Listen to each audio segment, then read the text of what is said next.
Okay.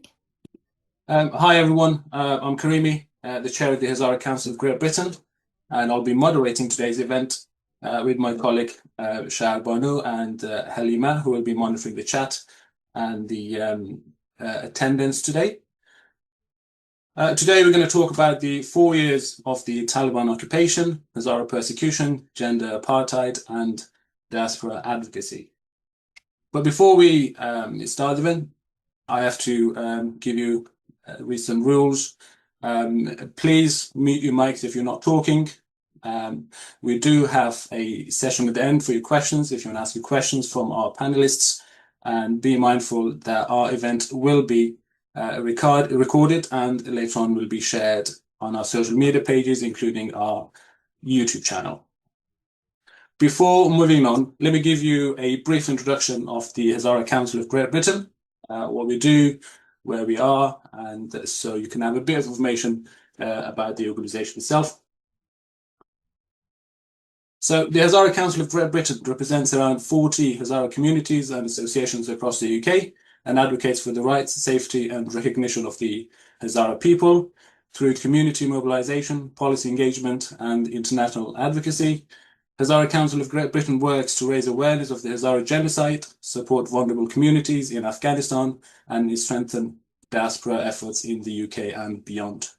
This webinar is part of the Hazara Council of Great Britain's ongoing commitment to amplifying Hazara voices, fostering solidarity, and driving action on issues affecting Hazara communities globally in partnership with the Secretariat of the Hazara APPG, that is All-Party Parliamentary Group on Hazaras, which is our Council of Great Britain, is the Secretariat. Now, just 5 days ago, on the 15th of August 2025, it marked 4 years since the Taliban returned to power in Afghanistan. Since then, the country has faced a serious humanitarian and human rights crisis. UN Special Rapporteur Richard Bennett has called the situation a deep human rights crisis, noting the heavy pressures on vulnerable communities. Marginalized groups, including women, girls, and ethnic and religious minorities, have been affected the most. The Hazaras, as one of the largest ethnic group in Afghanistan, have faced intensified persecution, including targeted attacks, land seizures, forced evictions, and cultural exclusions in areas like Bamyan, Daikundi, and parts of the capital, Kabul. At the same time, women and girls live under strict gender rules, facing denial of education, work, and public participation. Hazara women and girls face overlapping discrimination because of their ethnicity, religion, and gender, which makes their situation even harder. In today's webinar, 4 years of Taliban occupation, Hazara persecution, gender apartheid, and diaspora advocacy, we will focus on We'll reflect on 4 years of Taliban rule and its impact on marginalized communities, provide an updated assessment of human rights situation on Hazaras under the Taliban rule, highlight the compound persecution faced by the Hazara community, especially Hazara women and girls. We will explore actionable roles of the Hazara diaspora in advocacy, fundraising, and policy engagement. But we'll also explore the strategies for international accountability and support. Our panelists today, we're very, very happy to have Richard Bennett, who is the UN Special Rapporteur on situation of human rights in Afghanistan, appointed in April 2022. With over 3 decades of experience, he has worked extensively in Afghanistan and other conflict-affected countries, leading human rights efforts in UN peacekeeping missions and advising key human rights bodies.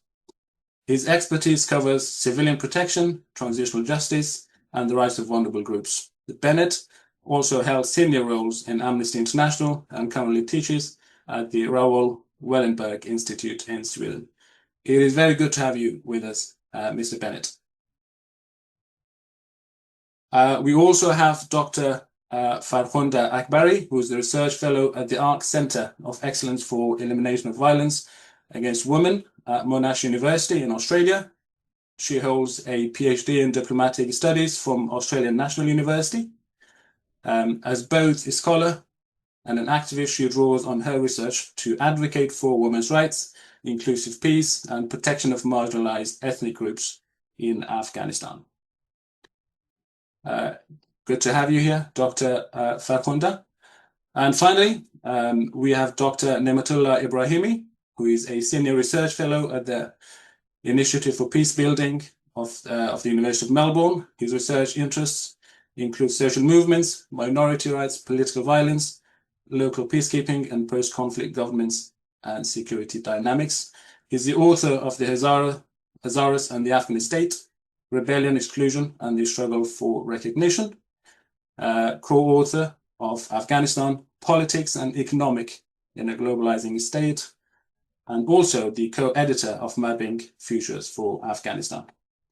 It is very good to have all of you here with us. I can't thank you enough for your time and dedication to the Hazara cause in all aspects. We'll have 3 questions for each panel. Each question, 5 minutes, please. And then at the end of the session, we will have an open session for all the questions from the attendees in the session. If I may start with you, Mr. Bennett, what is your approach and how does your mandate encompasses in documenting, reporting series of human rights violations against Hazara people in Afghanistan? For example, one of the ongoing atrocities since the Taliban takeover has been land grabbing and forced displacements. How do you address these issues? Recently in Bamiyan, 25 families were sort of evicted from their houses. And one of the concerns from diaspora has been, from the Hazara Council of Great Britain perspective, is that everything discussed on Afghanistan will be under the umbrella Afghanistan. You rarely get to on bigger platforms to talk about Hazaras in that context. Thank you very much, Mr. Karimi. I want to begin by also thanking the Hazara Council of Great Britain for convening this very important and timely event, and to say what an honor it is to serve on such an esteemed panel with my colleagues here. Just a quick question before I start. You mentioned 3 questions. Are you going to do 3 rounds of questions? You want me just to answer the first and then come back for 5 minutes on each? Yeah, I'll ask you a question and then go to the other panelists, and I'll do. And then come back again for another question. Yes. Yeah. Okay, so thanks very much for your question. Let me begin by just describing my mandate. My mandate includes to report on the developing human rights situation as a whole, and to make recommendations to improve it, and also to document and preserve information relating to human rights violations and abuses. And as well as that, it uses the words to assist and advise civil society. I prefer to say to consult and coordinate and collaborate with civil society. So on paper, it's quite a strong mandate, and I report regularly to the Human Rights Council and the General Assembly.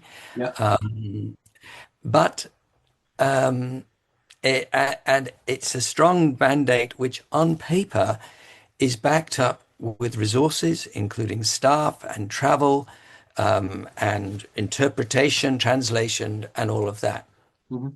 In practice, unfortunately, I get only a fraction of the resources which the United Nations has voted to give me. And that means it's becoming increasingly difficult for me to discharge my duties. This has always been the case already for several years, a number of years. It's become even more critical in recent months due to the financial crisis at the UN. At the moment, I'm supported at the Office of the High Commissioner for Human Rights by just 2 staff members out of what is supposed to be a team of 10 people. Right. I can make up for this a little bit through the assistance given through the Raoul Wallenberg Institute, which you kindly mentioned in the introduction. And I'm really sorry to start off like this, with kind of negative. Um, but I want you and all the participants to know that while monitoring human rights in Afghanistan, especially under the Taliban, is challenging for everyone, whether it's civil society or the UN, due to security and access to information concerns, Mhm. its lack of resources that has a compounding effect.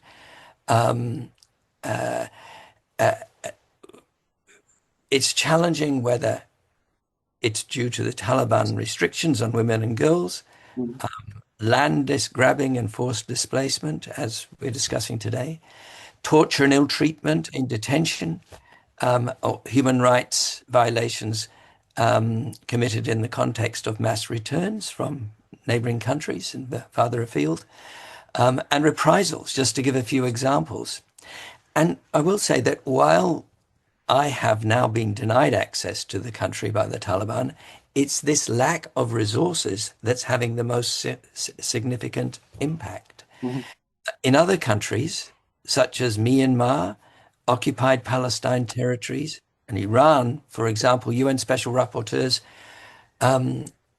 are able to document and report on violations and crimes without access, as can I. And I do note that the ICC has recently, as I think we all know, issued two arrest warrants for Taliban leaders without having access to the country. So it doesn't really stop, physical access doesn't stop us doing our work. Mhm. What impedes it most is just not having resources. Nevertheless, even with these challenges, I'm continuing to receive information about wide-ranging and serious violations of human rights, and I examine these allegations, engage with stakeholders, and report on them, including violations against Hazaras and other ethnic and religious communities.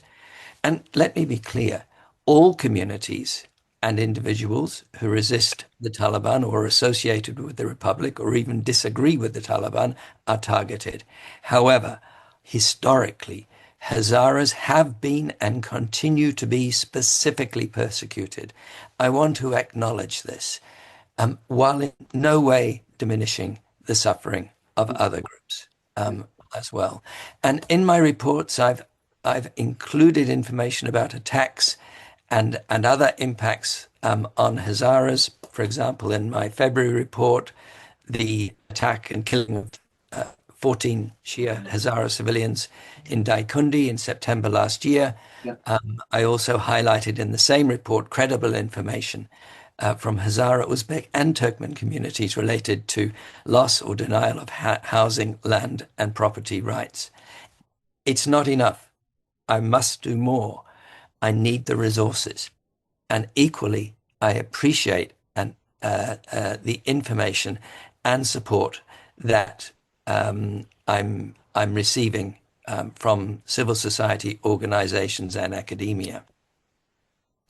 There's an urgent need not only to investigate and gather information about what's happening, but also to analyze patterns of violations and crimes, Mhm. to identify perpetrators, and to collect and preserve evidence to support future prosecutions and other justice initiatives.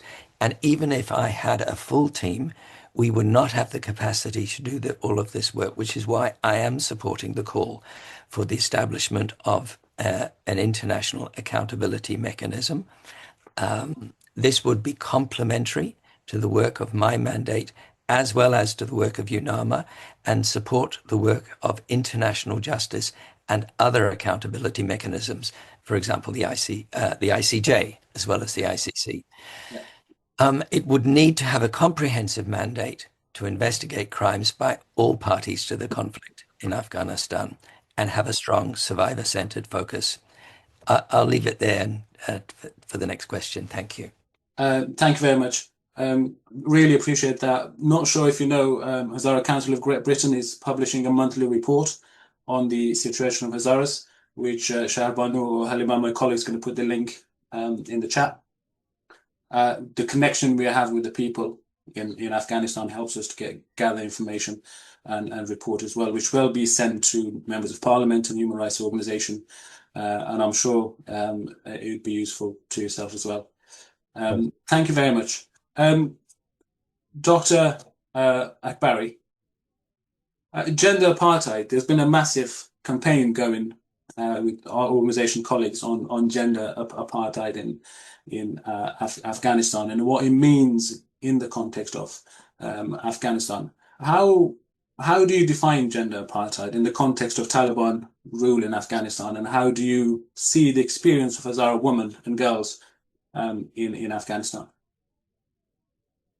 Thank you very much, Karimi Said, for your question. I also want to pay my salam and respect to all to my colleagues in the panel and also friends and everybody joining us as participants.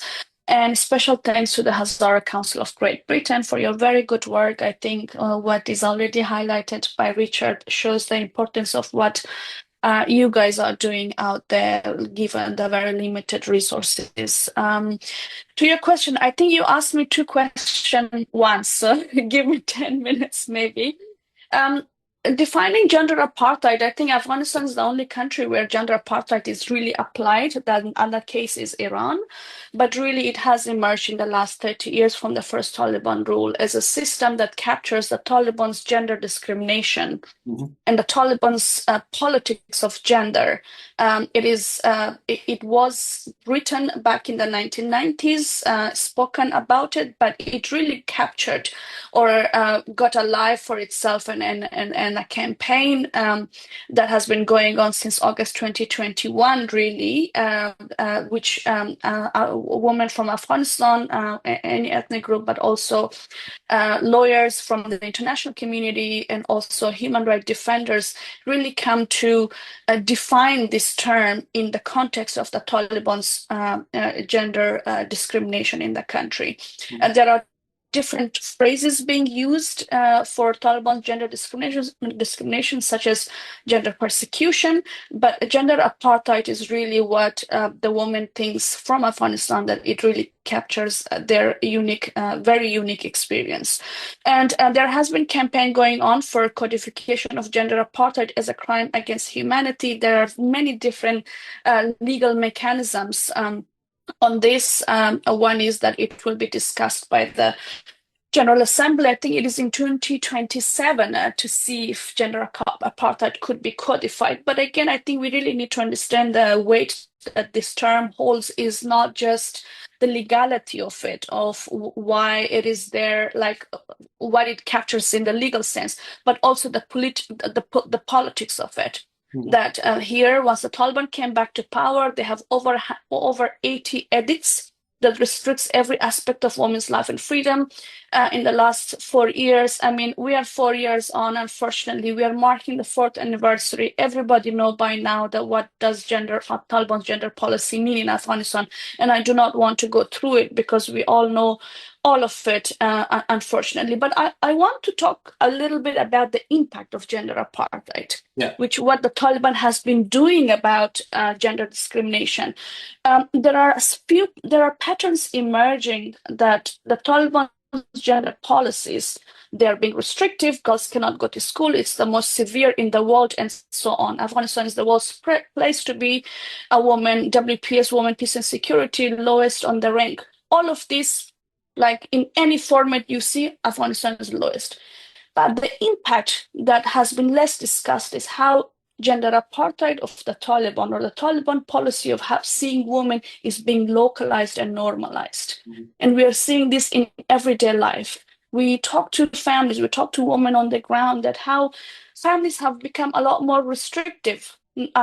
The Taliban have got these layers of control against women, not just you not to go to park, or the taxi driver or the shopkeeper that comments on your dress, but it's also your brother, it's also your uncle, it's also your father that tells you that, and they're being held accountable if you break any of those restrictions, because that's one of the policies, that the mahram or the man gets to be detained because of your hijab.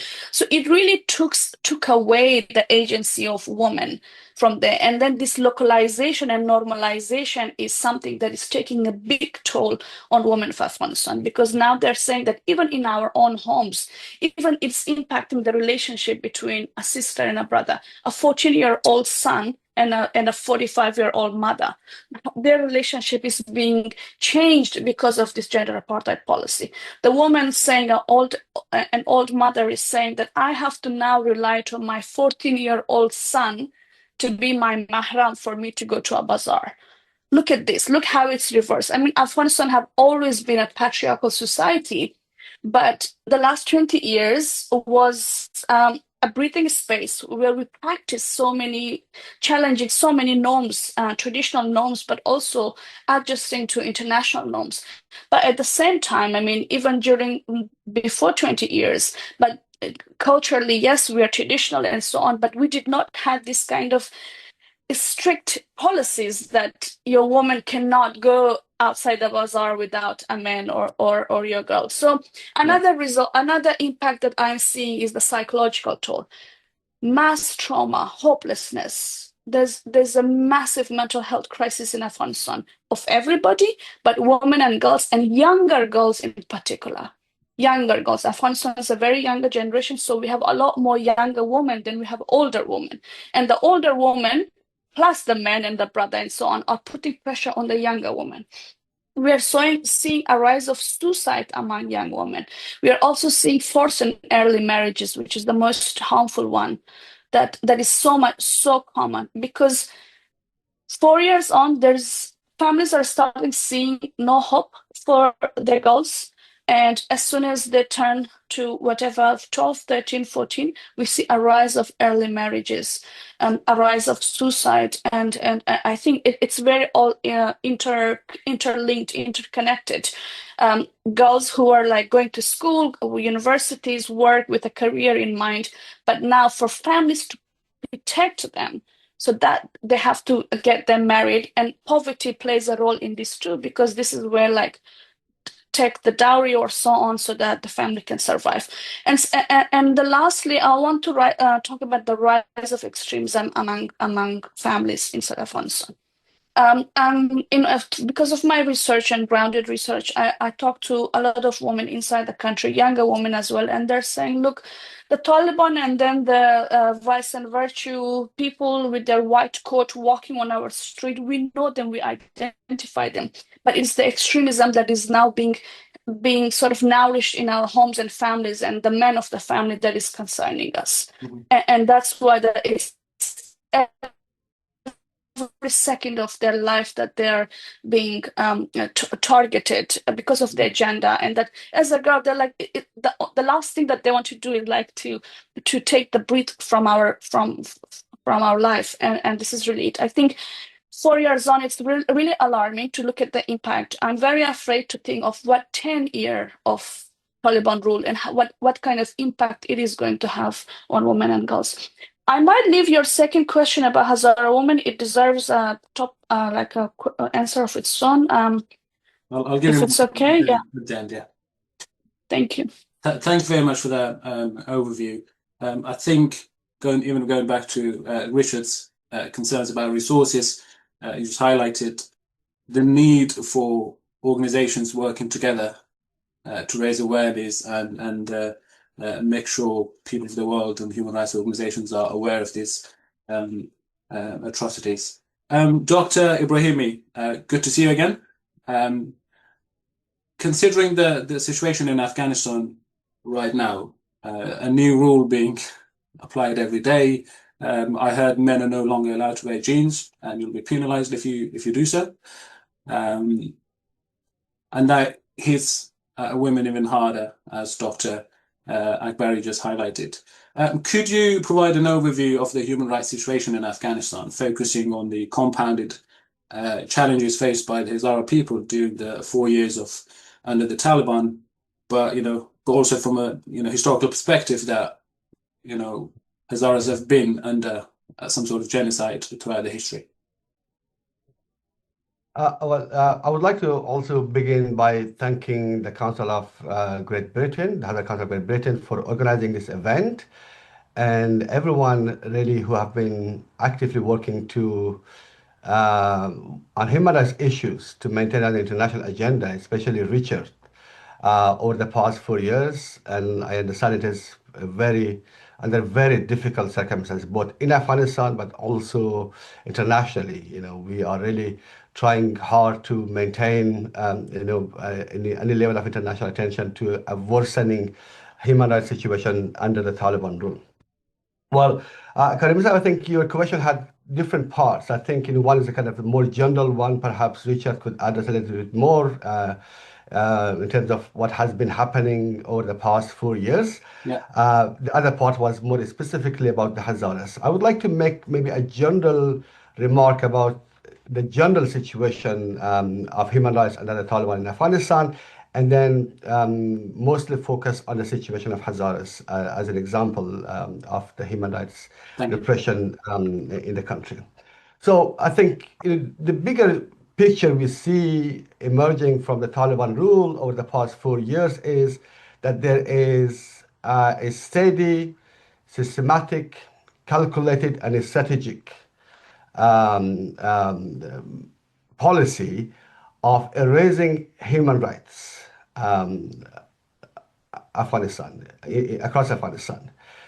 That includes dismantling the most fundamental institutions of rule of law, institutions that were designed to protect the rights of people of Afghanistan, the Human Rights Commission, for example, the Ministry of Women Affairs, and all other similar departments. And there's also, I think we have talked about, over 200 decrees issued by Mullah Hibatullah Khanzada over the past 4 years, 80 of which are specifically targeting this, the rights of women and girls in the country. So I think, the bigger picture we see is that there is a strategy to reverse everything in Afghanistan, from redesigning, dismantling institutions of the state to creating new institutions such as the Ministry of Amr bil Ma'ruf and Nahy anil Munkar, Vice and Virtue, which I think has become the second most repressive institution of the Taliban rule after the General Directorate of Intelligence, the GDI, under the Taliban rule. So I think that means that at the moment, as we speak now, there is no basic system of rule of law under the Taliban rule that protects human rights of anyone in Afghanistan. That includes, by the way, members of the Taliban itself, right? Yeah. Because the Taliban has dismantled the 2004 constitution, they haven't adopted a new constitution. There is no basis for any discussion or protection of human rights in Afghanistan other than Taliban's interpretation of what is Sharia and what is people's right under their interpretation of Sharia as a framework. Yeah. So that affects everyone. But now coming to specifically the situation of Hazaras in Afghanistan, I think a lot of those issues we have discussed. I think as you also rightly pointed out in your introduction, they are compounding when it comes to the Hazaras in Afghanistan. The Hazaras have historically suffered systematic persecution under very different regimes, and I think a very clear case of genocide under Amir Abdurrahman Khan. And by the way, that has kind of left a legacy that continue to be felt in Afghanistan now through land policies and disputes over land ownership and displacements now that we see in places like Oruzgan, Daikundi, more recently in Bamyan. All of those are, I think, the legacies of more than a century of history of persecution, genocide, and marginalization in Afghanistan now. And now the Taliban that has come back to power, the Taliban's emirate, which is, I think, an emirate of repression, is, I think, instituting a system of rule that is targeting and excluding and discriminating against the Hazaras on multiple levels. I think politically we know that this is an all-male government, predominantly Sunni clerics, mainly Pashtuns, even though they don't represent all Pashtuns. I think it should be a really important point to clarify here. and the Hazaras are excluded, from the leadership of the government. But we also see regular purges of the Hazaras from several agencies of the state, from the courts, from the ministries, other bureaucratic agencies, and most recently, the military academy in Kabul was, in fact, purge of all of its Hazara, lecturers in Kabul. And we also see that translating into systematic discrimination when it comes to Hazaras' religion, their right and freedom to practice, Shia Islam, removal of, Shia jurisprudence from textbooks at the universities, but also increased restrictions on the practice of, Shia religious rituals such as Muharram that we have seen. I think some of those have also been documented by Richard in some of his reports. But I would like to make maybe, close by, making another point, which is more kind of the economic dimension of it. We often see the economic impacts of Taliban's repression of the Hazaras through land grabbing, mass displacements, and all of those other areas. But there are also other areas that we don't often see. I think the way that economic relations, in the marketplace are, fundamentally being transformed because the Hazaras are seen as politically powerless.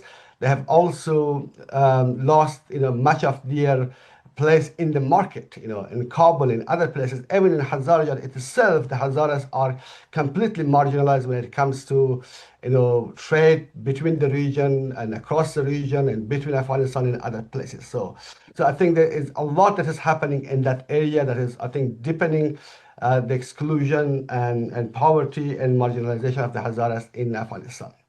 But there's also another area I think I would like to conclude with. That is the way the Hazaras are discriminated against in the distribution and delivery of humanitarian aid in Afghanistan. I was reading over the past 2 days the most recent report by SIGAR, which is the U.S. Inspector General for Afghanistan Reconstruction, the latest report, A Broken Aid System. I think it's really worth reading to see how that kind of system of exclusion, by the Taliban regime is also translating itself through diversion of aid. Maybe a quote, in that report, it says, SIGAR found that the Taliban use every means at their disposal, including force, to ensure that aid goes where they want it to go, as opposed to where donors intended to go, right? And there's also another quote, they block and redirect aid to ensure that it benefits Pashtun communities and not Hazaras or Tajik communities there.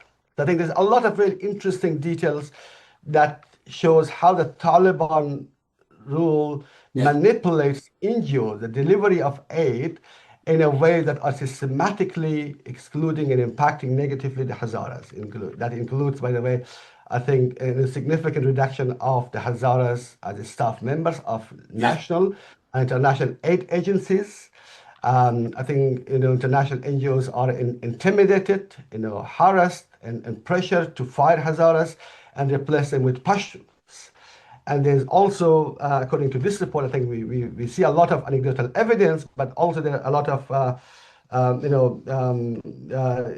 lot of evidence coming here that a lot of international agencies are in fact conceding to the Taliban by firing those Hazara, employees, and as a result, what you see is, political, social, cultural, and economic marginalization are compounding together to, I think, really push the Hazaras to the bottom of that kind of hierarchy of political, social, and economic order that the Taliban are trying to create here. Thank you, Dr. Ibrahimi. Just to add on what you've just said, as most in terms of aid distribution to Hazaras, I know 80 to 90% of schools built in Hazara areas and regions are funded by the Hazaras themselves rather than an incentive from the government. And there's this progressive approach by Hazaras into academia and other aspects of society, which is now even that is being limited. But Richard, I want to bring you in by giving you a personal view, a personal story of myself. When I was a child in Afghanistan, the Kochi nomads used to come to our village. Before they entered the village, they used to stop their camels, get their weapons out, and walk through the village, grab anything valuable, and just walk off. That has been a continuous story of every Hazara child in Afghanistan, unfortunately. And recently, in the same village, Taliban has built a 2,000 houses on the Hazara land, and it's not even the people from Afghanistan; it's Pashtuns from Pakistan who have been brought to Hazara regions, have been placed in those houses on Hazara land. Now, considering the limitations, unfortunate limitations that you have in your position, as the UN Special Rapporteur, what actions and coordination efforts have you undertaken to address these forced displacements of Hazaras? Recent examples we've had in Bamiyan, where 25 families were just, told leave to leave their houses, and to ensure their what actions have you taken to ensure their access to justice, and but also to prevent those atrocities happening again? First of all, thanks, Parviz, for giving your personal story, which is, it's a very serious issue and needs a lot more attention. And maybe I would just begin by noting that UNAMA has a role on the ground as a political mission and also a human rights one, Yeah. to get involved in those kind of issues. I hope you'll forgive me if I just begin, not by answering your question, but just by commenting a little bit on some of the points that were made by the other speakers, Fakunda. And Yes, of course, yeah. because this makes it a little bit more interactive, and I really like to appreciate Fakunda's focus on impact. There is a lot of focus, and I'm in favor of codification, making a crime against humanity out of gender apartheid. I've spoken about that a lot, but it's also, as you've said, Fakunda, a political issue. It's in a way positive in that it's a mobilizing issue for people. But it is really affecting. The impact is amazing and amazingly, terrible. And thanks, Fakunda, for setting out the impact on homes and families and psychologically, intersectionally. Perhaps we could go into intersectionality a little bit more in this discussion as well. And both of my co-panelists have talked about the strategy to dominate by the Taliban in all sorts of ways, institutionally, but to find ways over time to change the mindset of people more towards their own thinking and own ideology. And it is indeed an alarming impact after 4 years. Yeah. And think about it in future as well. In terms of the forced displacement issue, I have been involved in this, addressing this issue for a while, mainly in Hazarajat, but also further north in areas that are where there's large Uzbek and Turkmen populations, and also the northeast.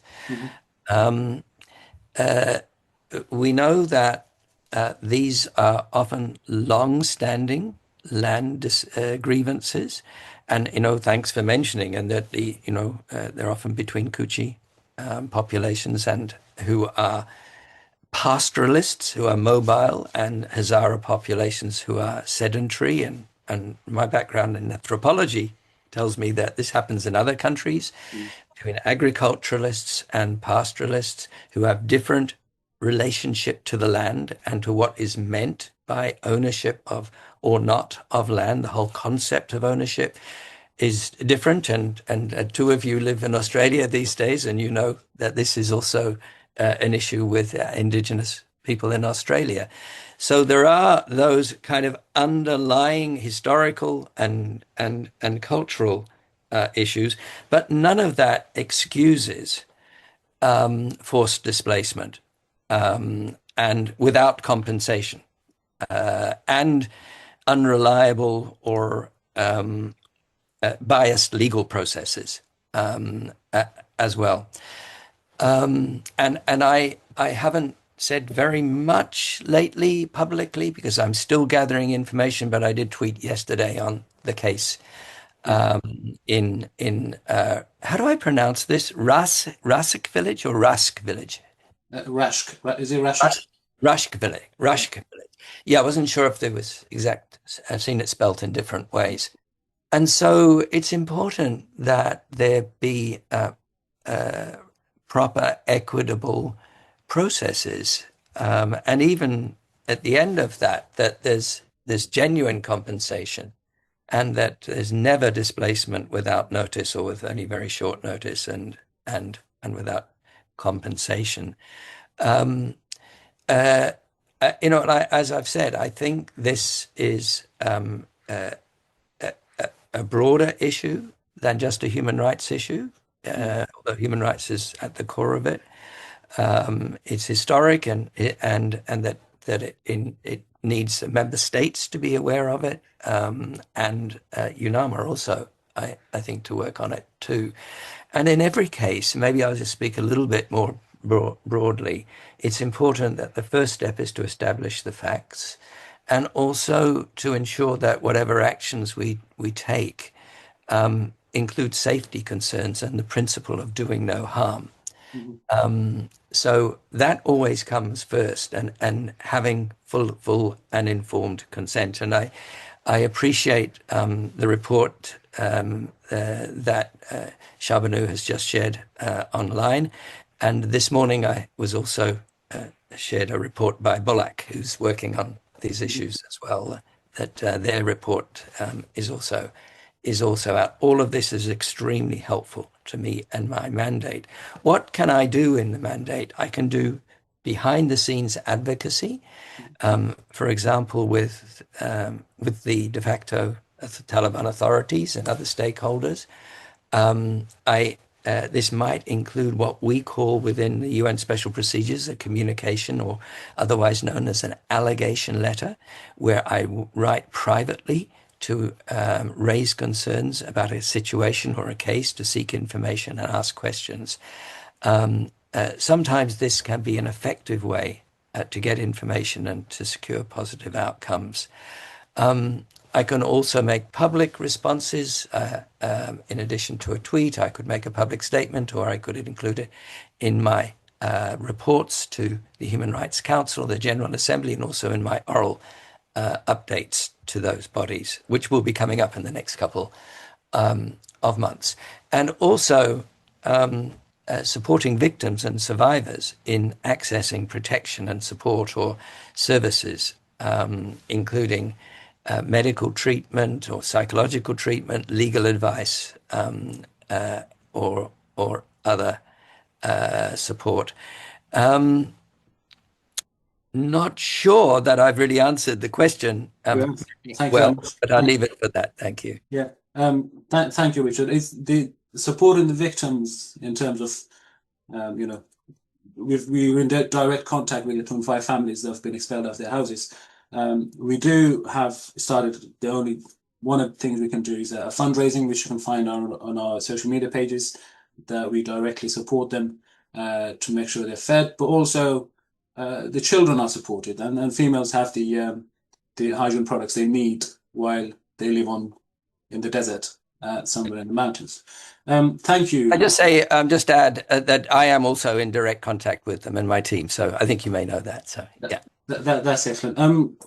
You considering the limitations you have, I think the effort you put in, the work that you do is very is significant, and we really appreciate that. Now, talking about the continuous persecution, I said every Hazara has experienced some sort of discrimination, and the atrocities committed against them, whether it is under the Taliban regime this time, or in 1998, or before that, or even during the presidential administrations in Afghanistan. Dr. Farkhunda, how does the intersection of gender, apartheid, and ethnic and religious persecution uniquely lead to a further marginalization in Afghanistan? Thank you for the very good and important question. I'll try to be very, very quick and brief, noting the time. Just to take you back, the concept of intersectionality was developed by Kimberly Crenshaw to capture a lawyer in the US, to capture the experience of Black women while there was racial discrimination in the United States, and the Black women were seeing that the experience of Black women is not really being captured in the movement that was about the rights of the Black people. So that concept really is about gender and race and gender, but in recent years it has been used in many other as a concept to capture many other experiences, for example, geography, education level, and so on. But the core of it does really come from gender and race, which really applies to the experience of Hazara women. Because here we are in Afghanistan as a persecuted ethnic minority, what has been told before and what everybody knows, but also the experience of women. And here we want to understand, how does the woman of a community in a patriarchal society where there's a gender apartheid and a racial persecution, what is the experience of women of this community? I think we in the last, actually in the history of the Hazaras themselves, modern history, this experience have been rarely captured or very fantasized. And we do know, I mean, with conflict-related sexual violence, that has always been there, but the lens was not there. That what is the experience of Hazara women really in the 90s? And we are seeing it a lot more now because of the rise of education level among our community themselves and maybe women rights activists out there. But intersectionality is capturing what the women of a community, given in this case the Hazara women, are experiencing in Afghanistan, where there is gender discrimination and there is ethnic persecution. So there is a double-edged, as you have been saying. I think this is really, really important for all of us to understand. In the case of Afghanistan, I see a lack of knowledge, a lack of acknowledgement of this experience. And I want to also mention that talking about intersectionality or experiences of different ages of discrimination does not take away discrimination or violence against the rest of the women of Afghanistan or the Hazara community. I'm a Hazara woman, and I have been seeing this within my own experience, that either I have to talk about women or I have to talk about Hazara. But I do not really have the space to talk about Hazara women. And I think that acknowledgement, that understanding of this experience is the very first step for us to really capture this. We need place, we need space, we need to give that attention, that what is the woman of our community is facing, because there's a marathon of discrimination. There's a marathon of whose trauma is more? Is it your your ethnicity, or is it the woman? And this is the very challenge that Hazara women are facing in the last 4 years, specifically when we talk about the agency, when we talk about how women have been mobilizing, as we talked about, that we really find it hard. Hazara women, scholars, activists, whoever, we really find it hard to be able to bring in this experience to shed light in this experience, because we are being criticized from both ends, the community, but as well as the women's rights movement. But then going back, okay, that's the politics of it. Going back into what is really happening. Talk to any women's rights activist in Afghanistan from Dashti, they have very unique experience to tell you. The very few report that actually did address these issues, which was Zantime, I think it was in 2023, and also the recent Taliban attacks, they were collecting or detaining girls from Hazara provinces, really showed. And also the very few interviews or testimonies that we heard from Hazara women detainees, these women who are protesters, of gender apartheid, about Taliban's gender policies. But in their testimony, they said that in the Taliban detention and in their experience of fighting for women's rights in Afghanistan, they were being discriminated, humiliated, and systematically degraded because of their race and their gender identity. And this is really, really important. This is not coming from us outside or whatever framing. It's coming from the very victims and agents from the ground that this is playing a big role. We have seen how the Taliban have been going to Hazara areas and detaining these girls from these places, and the kind of slurs and racial hatred that are being used against them. Yes, first they're women, that's why they're being targeted, but also because they're Hazara. There in the last 20 years, I mean, despite the gender equality policies that we had and so many institutions and so on, unfortunately, none of these were able to address diverse experiences of women. I could not find a single project in the last 20 years of gender equality in Afghanistan that looks at diverse experiences of women. It does not have to be Hazara. Like, look at how women in Kandahar is experiencing violence, for example, how women in Panjshir, how women in Bamyan. So the experience of women is not one. It has always been painted as one experience, as an experience that is similar. This is not the case. And this diversity of experience have been neglected in the last 20 years.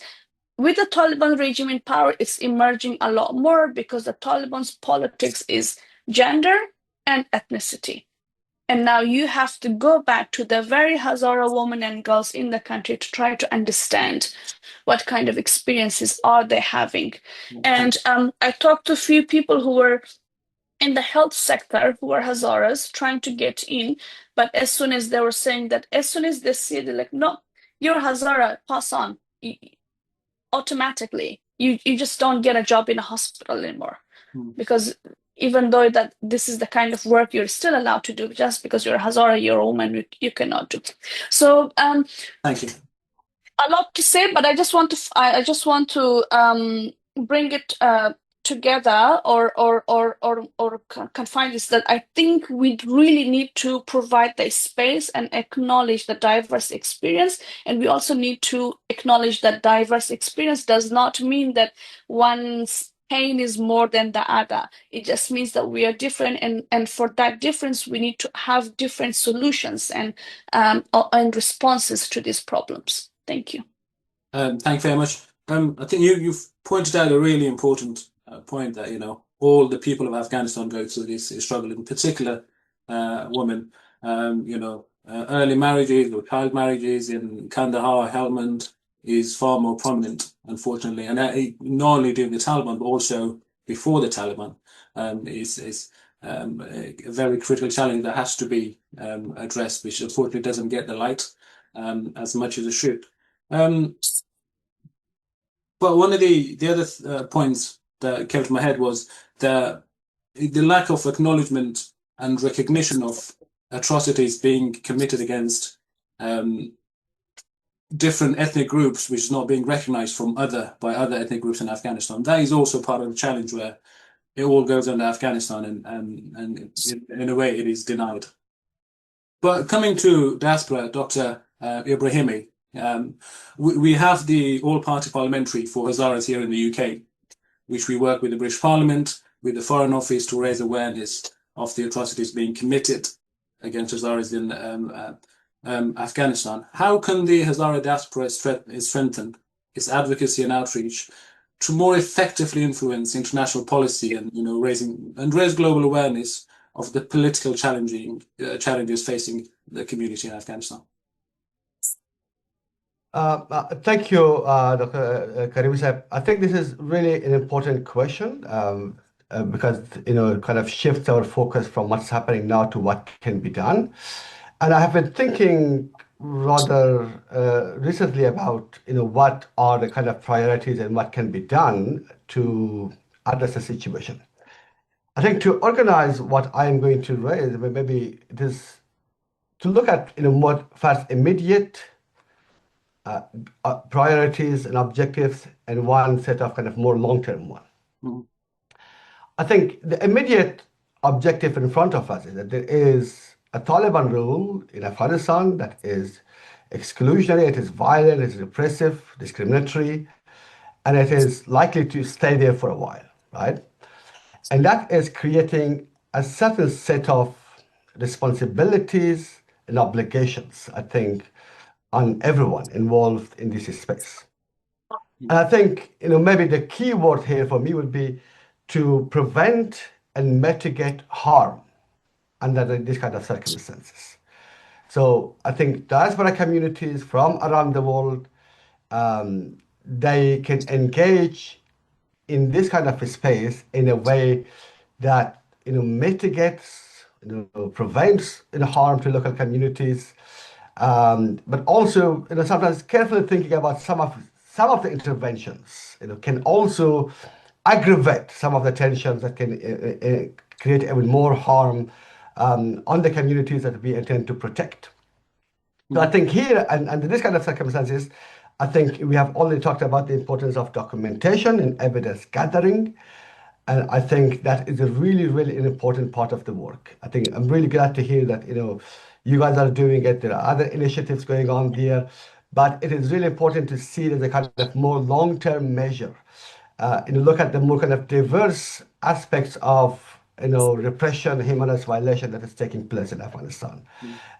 More kind of obviously more overt, direct ones, the way we see displacement of families, but also more insidious forms of violation, discrimination that is taking place in Afghanistan that is often very difficult to capture in international media or in a cursory look on the situation in Afghanistan, like the kind of things we see in distribution of aid, in this changes in economic relations, in the bazaar and all of those places. I think they really need to be addressed also in the situation. And then it is also, I think, for the diaspora community, it's also important to continue to do what we are already doing, like building schools, where they are not building schools, we are building the schools, we're building bridges, in many places, and also providing humanitarian aid to the communities most in need. I think the question is really how those kind of various small scale activities can be put together to have a kind of more long-term meaningful impact. So I think these are some of really the important priorities that we need to undertake now. And the idea is to just coordinate all of them to have more kind of significant impact at the international level. I think, here, I think I should acknowledge that, that you are leading the way, the council, in terms of your work with the parliamentary group in the UK and the inquiry report, which was published last year, I think. So I think colleagues, friends in other places can do the same thing. But I would also like very quickly say it is also important to see while we acknowledge, discuss and talk about the unique vulnerabilities and experience of Hazaras, we should also see this as kind of part of a long-term campaign and effort for building a peaceful and democratic Afghanistan. And that requires, I think, also building coalitions with other kind of like-minded groups and forces either in Afghanistan or around the world who are also fighting for human rights in Afghanistan. I think that is really a key thing, because at the end of the day, we see a lot of various groups are suffering under the Taliban rule very differently.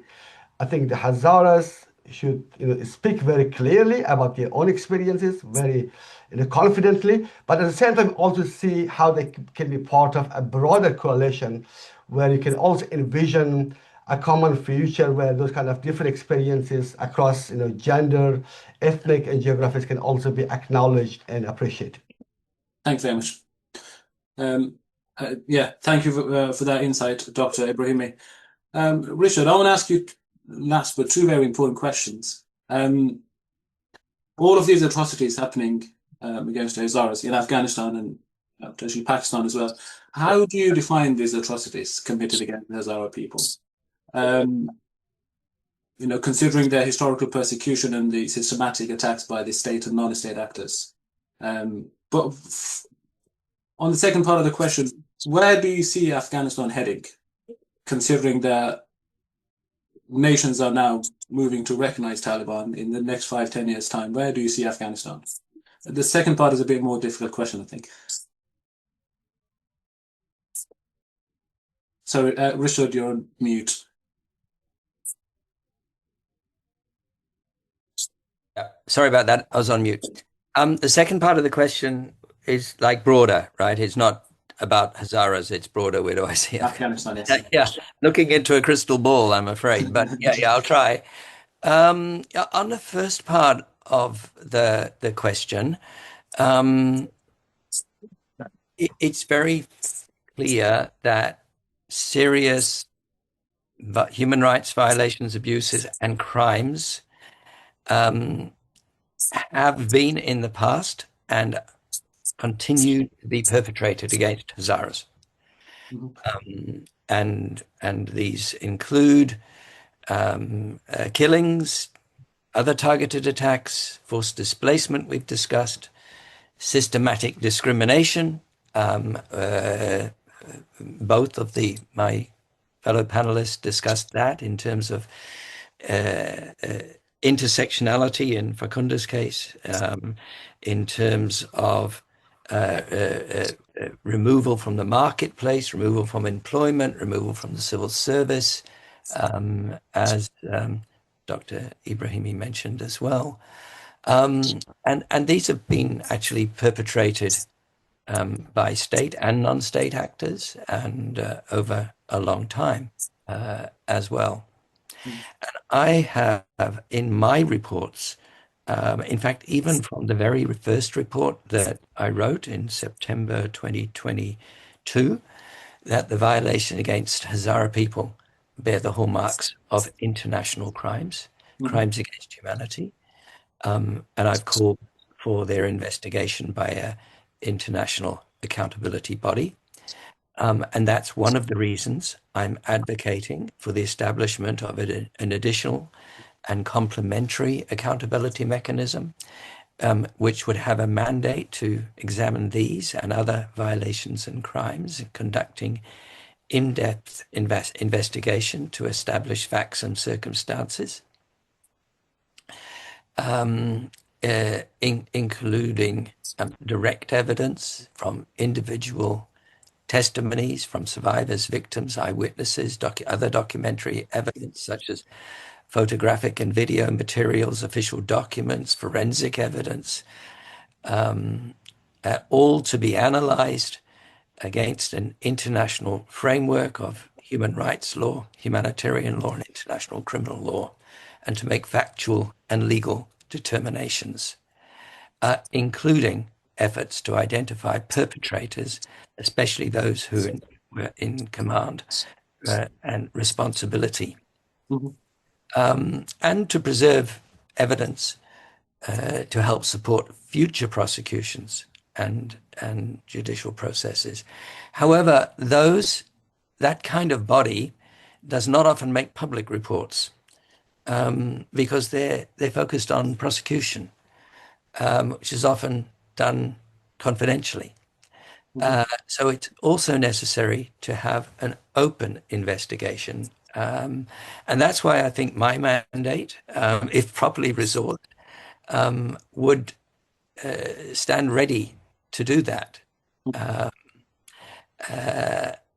And I think it's important, as other speakers have mentioned, to ensure that there is a gender competent, gender responsive approach to discuss the different and layered ways in which individuals are targeted and experience violations. As both of my co-panelists have pointed out, and I agree with them completely on what they've said. I'll just add a couple of comments to that. One is that, and I don't think Facunda said exactly this, but this is not a discrimination Olympics. There is no winner. It's not finding who is the most discriminated against. It's rather recognizing the layers, the overlapping layers of persecution and discrimination, be they gender, ethnicity, religion, disability, sexual orientation, and identity, and so on. And the other observation I have is when it comes to the Taliban, they are overt, they are self-incriminating when it comes to gender persecution. Yeah. They don't hide it. But when it comes to ethnic and religious persecution, they are in denial. And I think it might be, and we probably may not have time now, interesting to kind of make that comparison and to analyze why one is overt.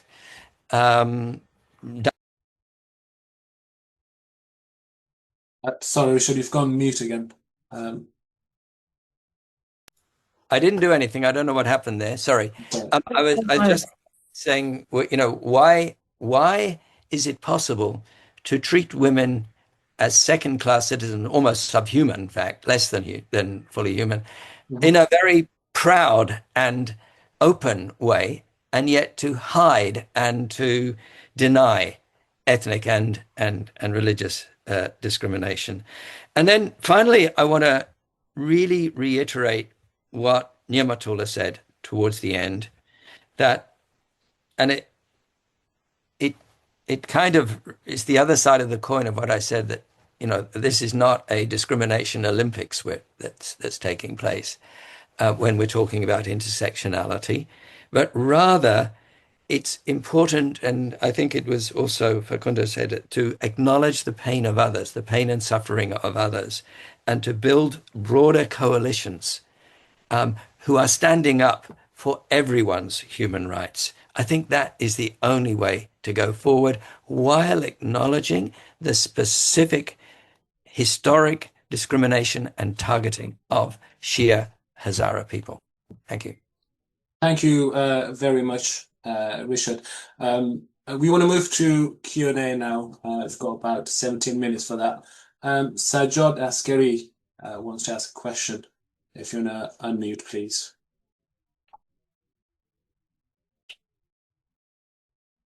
All right, Karimi, that's fine. You already asked my question. I had a question for Mr. Bennett, but you already did that. Thank you, everyone, for your remarks. Thank you. Excellent. Thank you very much. Yusra Ansari, if you want to ask your question, please. Hello, everyone. Sorry, you have my voice? Yes.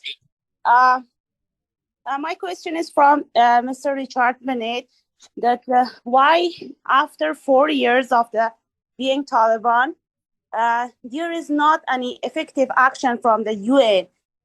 We are not seeing any improvement from United Nations side and also the international organizations. Mr. Richard Bennett knows the situation of Afghanistan better than anyone. So every time we just read some reports and some news about Afghanistan, but there is not any good and effective steps from the UN and also international organization. Thank you. Very briefly, Richard, please. You're mute again. Sure, thanks. That's a very fair question, one that I get asked often, and I do understand the frustration. First of all, what is the UN? Is it the member states who make up the UN, or is it the staff and the agencies and the experts who work for the UN? It's really both. But it's I think essentially the issue of the political will of member states and the tools that they have. The tools, the UN is not, I think the expectations are very high, and the capacity is not as high as the expectations. There has been, in the last 1 year, a little bit of progress, I would say. We've seen on the accountability side, the International Criminal Court issue arrest warrants for Hibatullah and for Chief Justice Haqqani. We've seen an initiative by 4 countries to possibly take Afghanistan to the International Court of Justice over its violations of the Convention on the Elimination of Discrimination Against Women. And we've seen a movement towards codifying gender apartheid, which around at least 10 countries have said they will support. It's slow, and unfortunately, accountability takes a long time. The other thing is the overall approach. There are some who feel that pressure can work if it's united pressure, sanctions and other things. There are others who feel that that is not going to work with the Taliban, and rather there should be engagement to find common ground. And we've seen the Doha process and the working groups on that. So there isn't a kind of united international plan. I think that's something that's missing. Due to lack of time, I'll stop there. Thank you. Thank you very much, Richard. Wajma, please ask your question. We may not get to everyone, unfortunately. Salam waqtaha ma bakhair. Greetings, everyone. Thank you so much, Mr. Karimi. And thank you, the Hazara Council of Great Britain, for facilitating this discussion, and our esteemed panelists for their very valuable insights. My question was for Mr. Richard Bennett. Mr. Bennett, you mentioned the point on having an international accountability mechanism. And I wanted to link that on your knowledge on transitional justice. I wanted to know, how would transitional justice materialize in a country like Afghanistan if an international accountability mechanism were to take place, considering that we already have the ICJ and the ICC, and they're known for having very limited enforcement capacities, despite having widespread support from international states. What would make it different in the case of Afghanistan? And I acknowledge that we have had tribunals in the past for Rwanda, for Nuremberg, the former Yugoslavia, but they usually took place right after atrocities were committed, and then in the heat of the moment, and received massive support from other states. What would make it different in the context of Afghanistan right now? Thank you. I think first of all, thank you for the really good question, Wajma, as was Yusra's before you. I think what's being perceived is that despite, and the way you said this yourself, despite the ICC, despite the ICJ, and we haven't even got to the ICJ yet, it might get there, there is a gap. There's an accountability gap, and there's also a documentation gap. And that would be, the idea would be to fill that gap. The comparative countries are Myanmar and Syria. Both of those had other mechanisms. They had a special rapporteur in the case of Myanmar and a fact-finding mission in the case of Syria, commission of inquiry. And still, they found the need to have this additional mechanism. I believe in the case of Syria, and I could stand corrected, that the international monitoring mechanism, investigative monitoring mechanism, has led already to about 60 prosecutions. So certainly, I think there is a gap to fill. It does take time. And then to come to your broader question about transitional justice, I think in the past, we've seen transitional justice as something that happens after a conflict has finished. But modern approaches to transitional justice note that often there is not a kind of hard stop to a conflict. That I think if I ask the audience, the participants here, you might have an interesting discussion about, is there still a conflict in Afghanistan? I think that my view is there is. And increasingly, there are attempts to have transitional justice, even if the conflict is not fully over. And I think that's the other elements of transitional justice, including compensation, reparations, and a comprehensive approach is needed. I am opposed to having an approach that is targeted only to the Taliban. Yes, of course, I want the Taliban to be held accountable, but I also, if there's to be durable peace in Afghanistan, we know that there's been generations of conflict, and the study of it needs to go to address the root causes and also to pay respect to the victims of the past, not just the victims. I mean, the victims of the last 4 years are a very important priority, but they're not the only victims who deserve acknowledgement, truth. Thank you. And reparations. Thank you. Thank you, Richard. There's a question for Dr. Ibrahimi from Sehar Dawoodzadeh. How do we from diaspora genuinely and effectively build solidarity with other Afghan ethnic communities to create a common front against the Taliban while still insisting that they acknowledge and actively oppose the genocidal policies targeting Hazaras?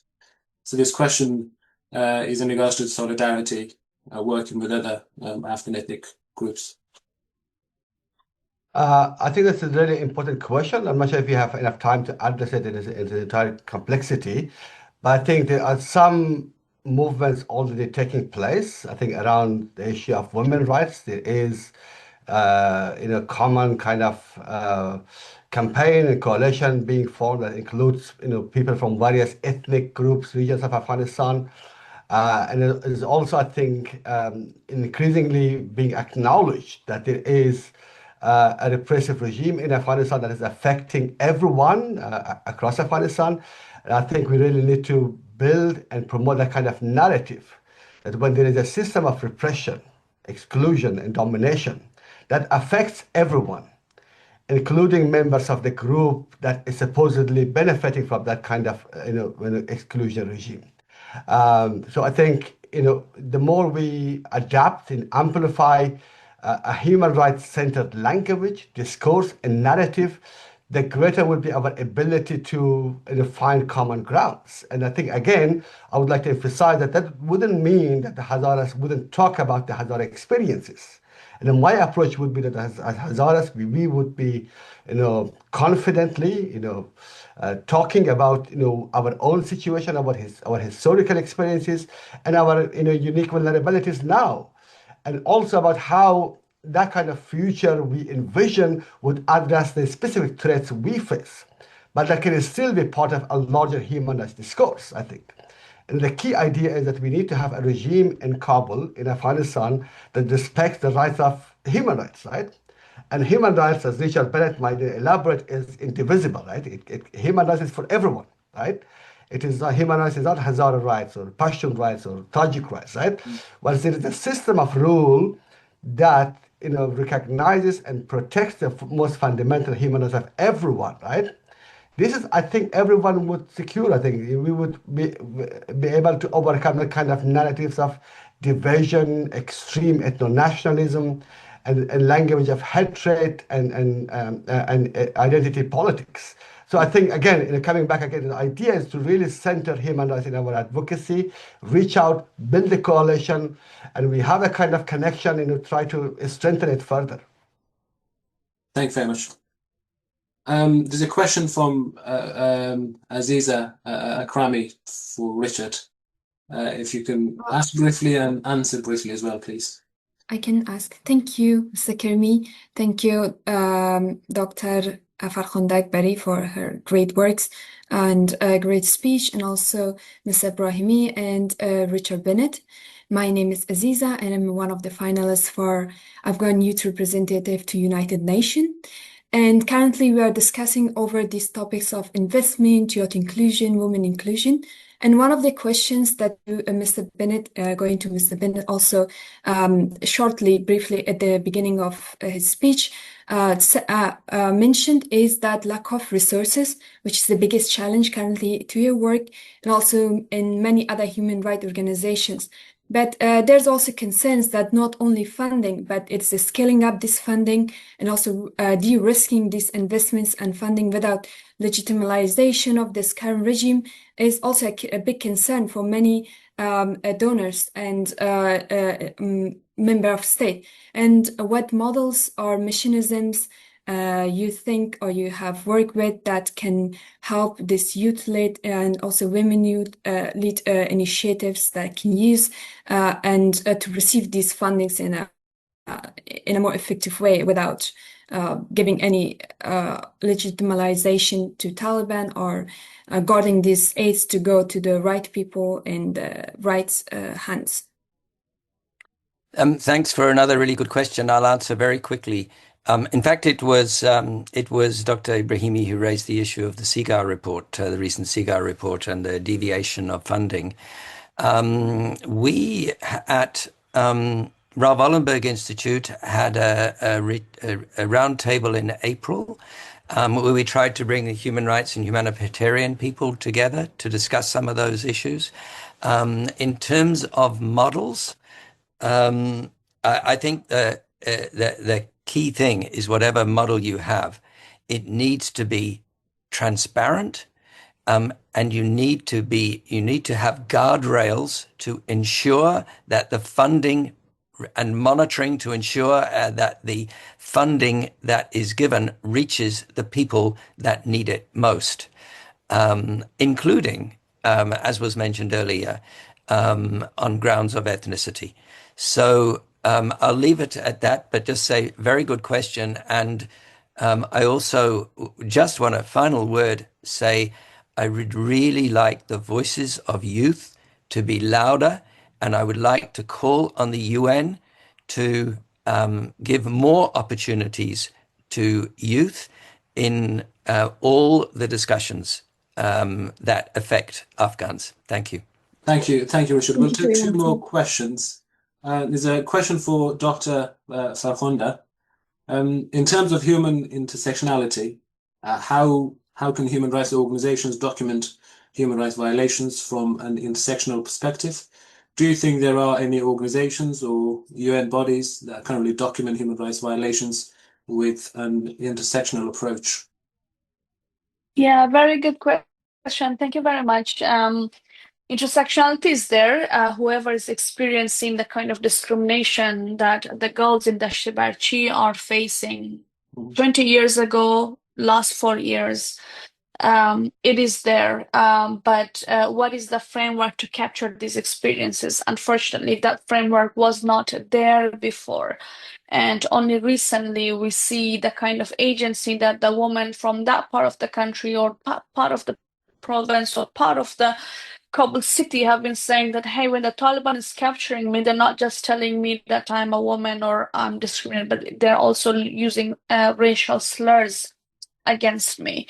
Unfortunately, the UN has not been very good at being sensitive about this kind of identity demarcation that affects the experiences of this woman. And I really think that it is the work of us as researchers, but also the work of activists like the council and also everyone else to make this happen. I mean, as mentioned, I mean, because the human rights issue in Afghanistan is also a very political issue. And that's why I mentioned that we have never saw everything is there in the human rights discourse, intersectionality, women of diverse experiences there. But why in the last 20 years we never saw that unique experience was not captured in any kind of gender policies, gender projects, and so on.